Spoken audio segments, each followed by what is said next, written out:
Y tenemos aquí una sorpresa porque hay un grupo de la sociedad civil que se llama Quito Eterno y que hace siempre teatralizaciones de lo que ocurre o lo que ocurrió en esas épocas en el centro histórico de Quito. Y en esta oportunidad tenemos a una de las integrantes de Quito Eterno, se trata de María Gabriela Arboleda, quien ha venido caracterizada como Manuela Sáenz.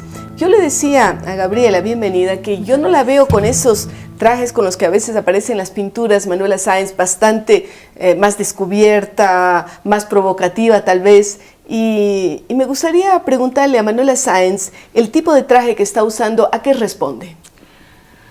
Responde a una idea un poco más conservadora, a pesar que Manuela rompió todas las reglas de la sociedad de aquel momento, pero está un poco conservadora ahora, porque trabaja con niños. Sí. Entonces es mejor mostrar solo apenas poco, para que los niños puedan entender la realidad de ahora y cómo nosotros vivíamos antiguamente. Y que no sea un ¿Cómo era la sociedad de esa época? Mucho más cerrada. Sí. Creo que las mismas enemigas de las mujeres fueron las mismas mujeres, porque mujeres como yo, que me atreví a hacer cosas diferentes, fuimos muy juzgadas. Por ejemplo, el mismo hecho de atreverme a utilizar pantalones o ir a luchar en la batalla hizo que muchas mujeres, a través de las ventanas, gritaran vistuperios contra mí o contra otras mujeres. Y lo que le decía antes también es que las mujeres, en la época de mi abuela y antes de la independencia, debían cubrir hasta sus muñecas, cubrir el cuello, hasta los tobillos debía ir el vestido. ¿Y el cabello cómo tenía que arreglárselo? Así como está. El cabello tenía que estar recogido por dos cosas. La primera, porque el cabello suelto era sinónimo de vanidad, y la segunda, por los piojos. Porque las quiteñas sufrían mucho de piojos. Por supuesto sí, hay crónicas que relatan lo terrible que era la situación, inclusive los extranjeros que venían y que sentían que eran atacados por estos bichitos, piojos y pulgas, ¿no? Exactamente. Juan Bautista Aguirre escribe también de la relación entre las quiteñas y los piojos.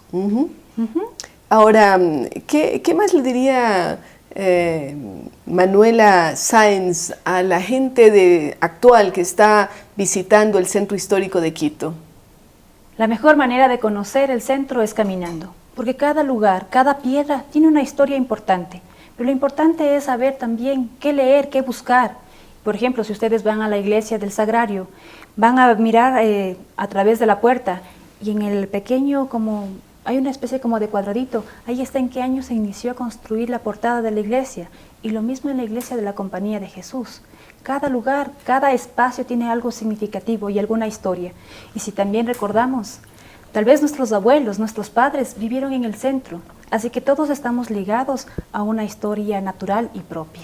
Hay que recuperar ese amor por el centro histórico, que de alguna forma se lo está haciendo y ustedes contribuyen a través de las teatralizaciones, de esas visitas guiadas que hacen. ¿De parte de quién encuentran más interés en el centro histórico de Quito? ¿De qué tipo de visitantes? Creo que hay de todo un poco. Creo que hay muchos extranjeros también que visitan ahora, ¿verdad? Sí, pero nosotros estamos más dedicados al público nacional, porque quien no conoce su historia está irremediablemente condenado a volverla a repetir. Y primero los quiteños, los ecuatorianos, deberíamos conocer lo nuestro para poder mostrar al mundo. Es bonito ver a los niños, porque los niños se entusiasman y comienzan a descubrir piedras de colores, por ejemplo, en la iglesia de la Compañía de Jesús, o los abuelitos, porque los abuelitos tienen recuerdos, porque era su lugar de vivienda, su lugar de vida su cotidiana. Punto de reunión. Exactamente. Claro. Ahora tenemos diferentes puntos de reunión, pero la Plaza Grande es el lugar donde se convoca a eso, a la conversación y a la tertulia.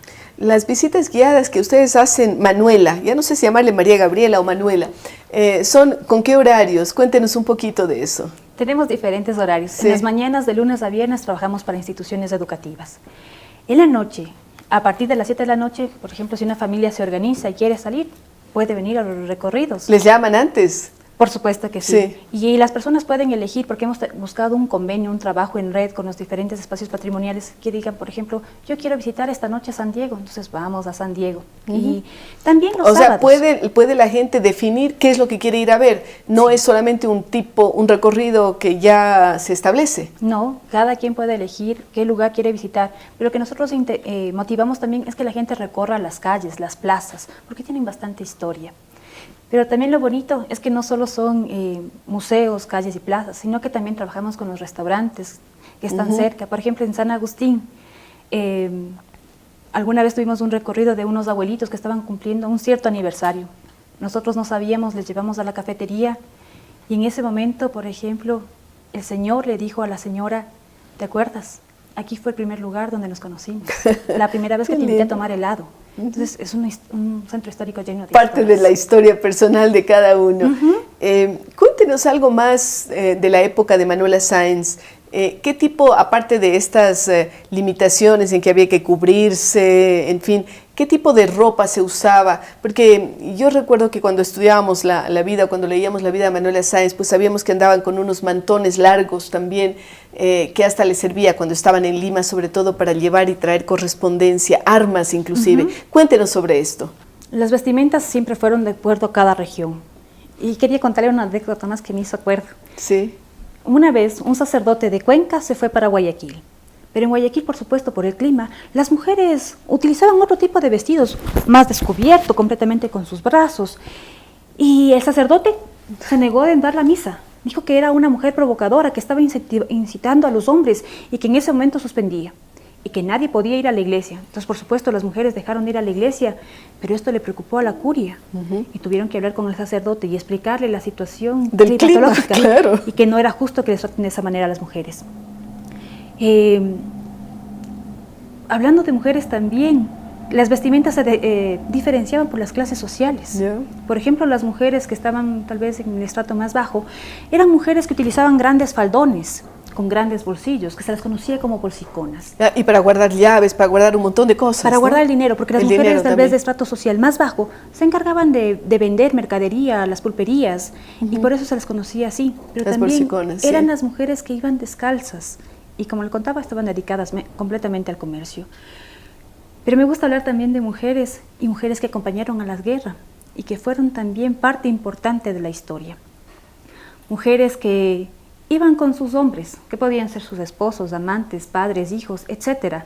Estas iban siguiendo al ejército, ¿no? Iban siguiendo al ejército, por supuesto, pero tenían una labor importante. Eran las primeras en levantarse y las últimas en acostarse. Las que cocinaban, las que curaban a los heridos, porque en esa época no había ni Cruz Roja ni nada, pues había que dedicarse a ese tipo de tareas, sí. Y estas mujeres eran las encargadas de conseguir los alimentos. No era para alimentar 3, 4, sino 200, 500 personas. Así que ellas iban de casa en casa golpeando para tener donaciones de comida.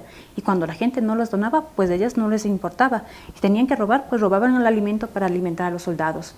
En nuestro país, a estas mujeres se les conocía con el nombre de guarichas. Y en diferentes países con diferentes nombres, como soldaderas, pan de soldado, y en Argentina como rabonas. Y en México hasta les dedicaron canciones, como las mujeres que iban siguiendo a la tropa. Queremos agradecerle muchísimo a María Gabriela Arboleda, que ha traído esa personificación de Manuela Sáenz, un personaje tan querido por todos los ecuatorianos, sobre todo cuando pensamos en el rol protagónico que ella tiene, no solamente como la compañera de Bolívar, sino como la mujer que se jugó ella misma antes de conocer a Bolívar, y ya obtuvo la Orden de Caballeresa del Sol, que se le dio por parte de San Martín. Ya lo sabe muy bien María Gabriela, gracias, y con ustedes estamos luego de una pausa.